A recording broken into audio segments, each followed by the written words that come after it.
Hello, my name is Dana. I'm a health coach, certified personal trainer, and licensed cosmetologist. I'm a fan of natural remedies and less toxic cosmetics. I love to educate myself about products, and I'm here to share my findings with you. All of my sources will be linked in the description. With that said, let's dive in.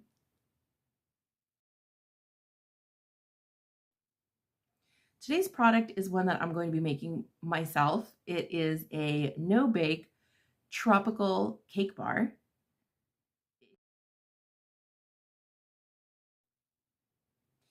Today's ingredient is Irish sea moss.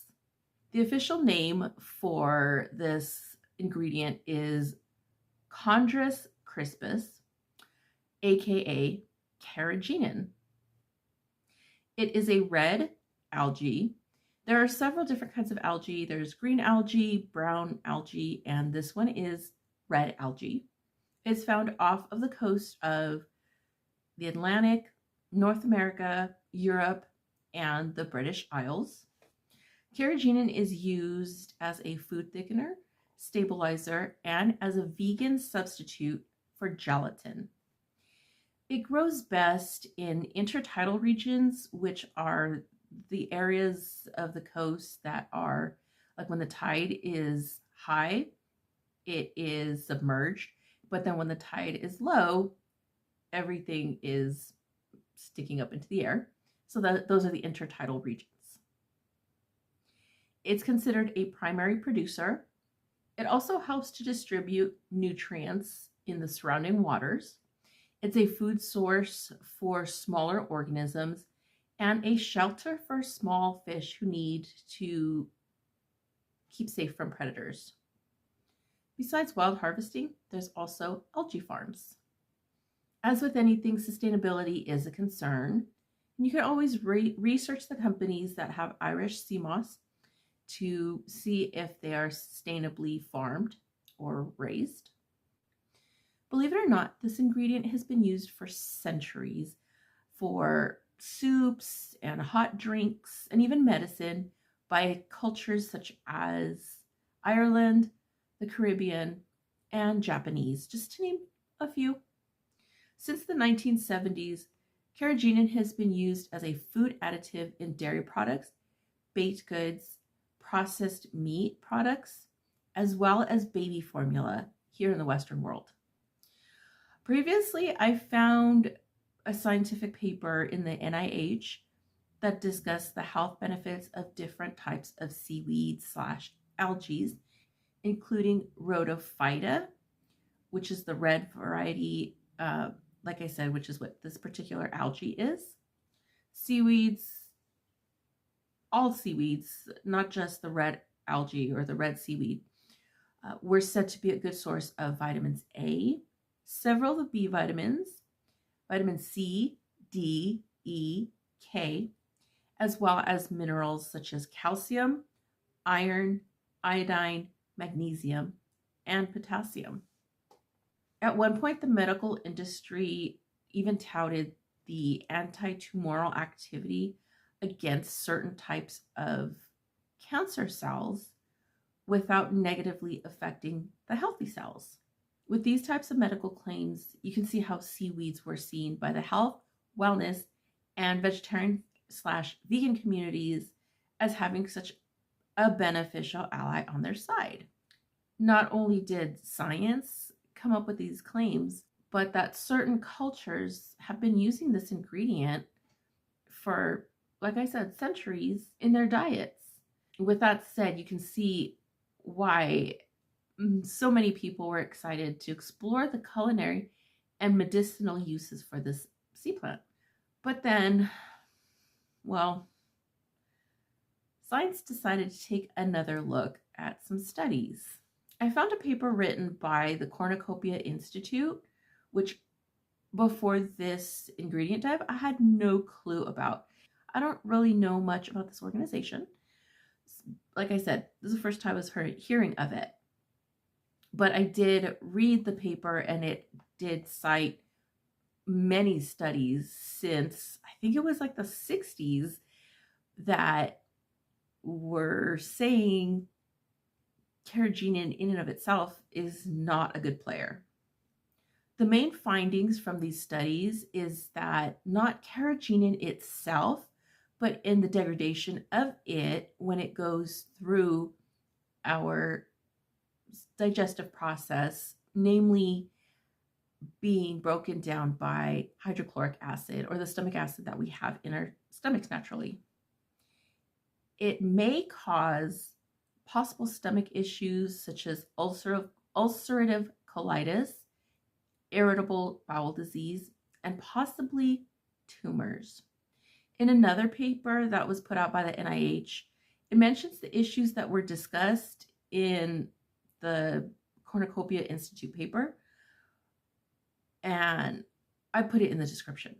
But the NIH article also mentions how there's a possible connection of an increase in the use of carrageenan in processed foods that are offered here in the Western world, with an increase in stomach issues.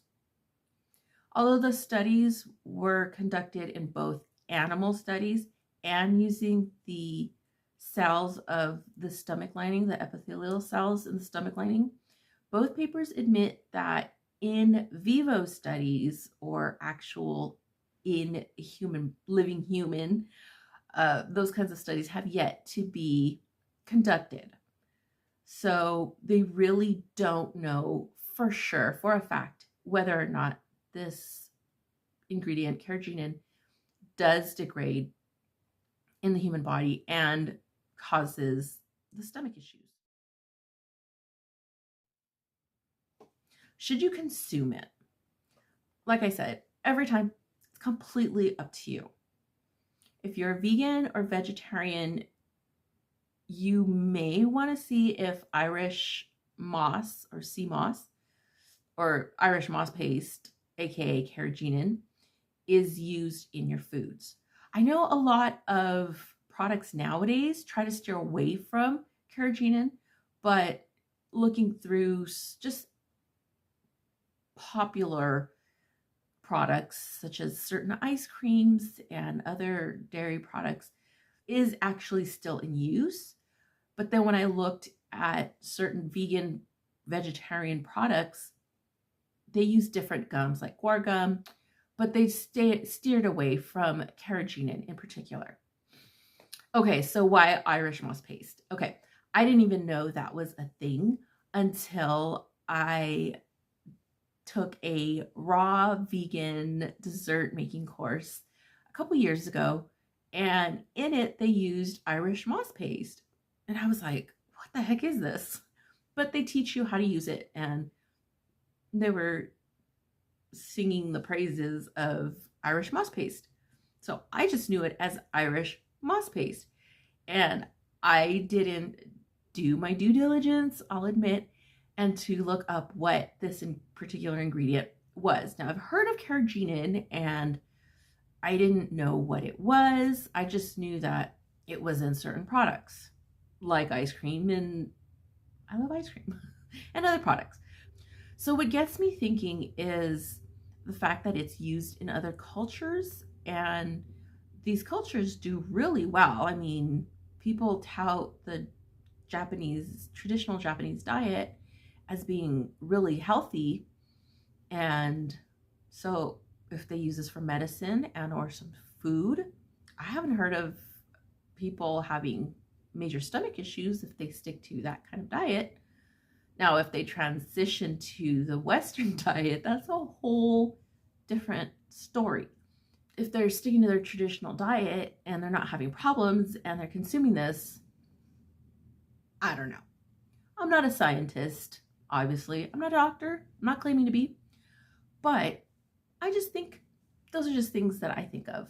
At the end of that NIH paper, it said, we really don't know what it does to the human body and until we're able to study on actual humans.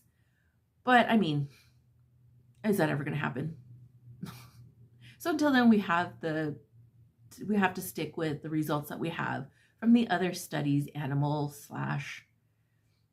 petri dish, whatever, however they conducted those studies. That's all we have for now. So you can err on the side of caution or consume it in small amounts. I don't know, completely up to you. So yeah, needless to say, I was like, yeah, I don't use Carrageenan. And then I have the Irish moss paste and I'm like, oh, it's Carrageenan. Oops. Anyway, I think going on from here on out, I'm going to err on the side of caution and not use Irish moss paste in my ingredients. We're not a raw vegan family. We're not a vegan family. We're not even vegetarian, but I have people in my immediate family that have some stomach issues with certain things. So if they already have these issues, I don't want to exacerbate it if that's going to be a problem. So from here on out, I'm going to be using substitutes instead of Carrageenan if I make raw dessert recipes. Speaking of recipes, I came up with a recipe that was supposed to be one of my final projects for that raw certification course.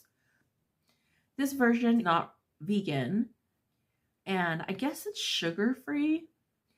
It is a no-bake recipe, but I'm going to admit it's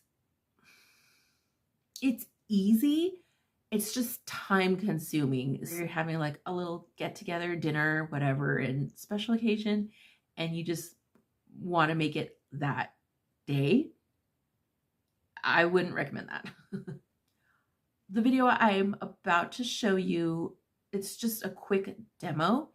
It doesn't have like the full list of ingredients or the amounts or anything. For the full recipe, you need to go visit my blog at my website, which I will put. There you go. There's my website.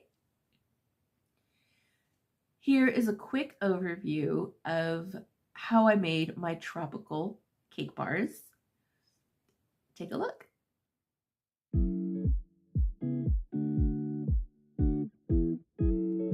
I start off with soaking the macadamia nuts for a couple of hours so that I can dehydrate them overnight so they'll be ready for the crust the next day.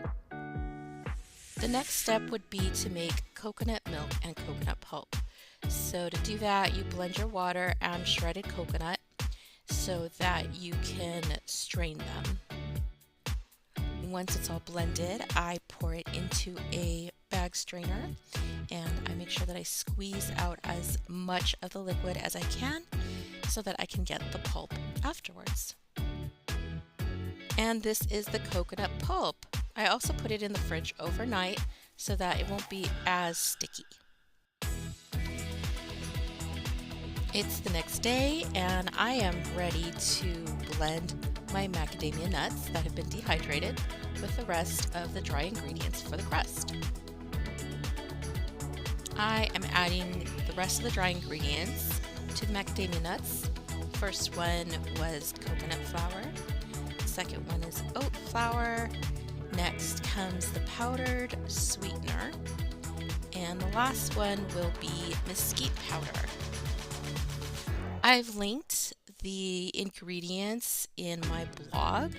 So if you want to make this, you can go ahead and visit my website and check out the blog post that I made for this recipe. Once you've processed your dry ingredients to a flour, go ahead and add your wet ingredients, which is coconut oil, or you can also use butter, and lime zest, French vanilla essence, and lime essence. Again, those links will be in my blog post. Process your wet and dry ingredients until they stick together. Portion out the crust into each silicone pan and gently press it down so that it's nice and stuck together. And don't worry, it will not stick to the bottom of your pans. Carefully place your prepared pans into the freezer while you make the cake base. When I pulled the coconut pulp out of the refrigerator, I noticed it's not as sticky as before. before, so that's good. Place it into the bowl with your coconut flour, shredded coconut, psyllium powder, and mix that up really well. Place your coconut gelatin in your blender, some sweetener, your flavorings, as well as melted coconut oil. Now for this one, you will not want to use butter because you want to continue with that coconut flavoring. Blend everything till really smooth. Add the blended wet ingredients into your dry ingredients and carefully mix them together. Once those ingredients are well blended, take your prepared pans out of the freezer and carefully add the coconut cake base to them, making sure you don't overfill them. I overfilled a couple of them and I regret that. Here is the delicious tropical jelly I made, and all you do is carefully place it onto the top of your cakes. Once that's done, you can put them in the refrigerator, and once they've been set, you can pop them out of the pans and slice them into bars. And there you go. Delicious tropical cake bars. That was my brief demo on how I made my tropical cake bars. It's definitely a process, like I said before, but it's totally worth it. They're just so good. Anyway, I hope you found this helpful. Let me know in the comments section if this is something that you might give a try. What are your thoughts on Carrageenan? Do you avoid it like the plague, or is it something you're just not concerned with? Let me know in the comments. Thank you so much for taking the time to watch this video. Keep an eye out for more videos about other ingredients and style looks, if that's your thing. I think my next video is going to be a style thing. Don't forget to visit my website to get the recipe from my blog. You can also see what other courses that I offer, as well as personal training and coming soon, group fitness classes online. Thank you so much. Have a blessed day.